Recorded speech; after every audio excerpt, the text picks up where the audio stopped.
Didžiąją B rašome net kėlę rankos. Pradedame ją rašyti nuo viršaus ir leidžiamės žemyn iki pat apatinės eilutės. Labai svarbu linijas tik paliesti, bet jų neperžengti. Pasiekę apatinę eilutę, darome kilputę ir vėl kylame aukštyn.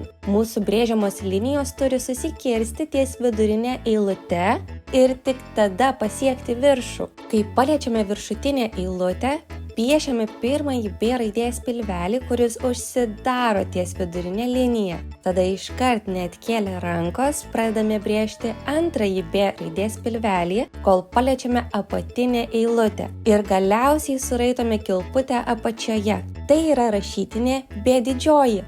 Dabar pasimokysime rašyti mažąją B raidę. Ją rašome per 3 eilutes neatkėlę rankos, kaip ir didžiąją B. Pradedame nuo apatinės eilutės ir kylame iki pat viršaus. Vėlgi svarbu linijas tik paliesti, bet jų neperžengti. Kai paliečiame viršutinę eilutę, padarome kilputę ir leidžiamės žemyn. Palietę apatinę eilutę, vėl kylame iki vidurinės linijos ir ties ją padarome bangelę.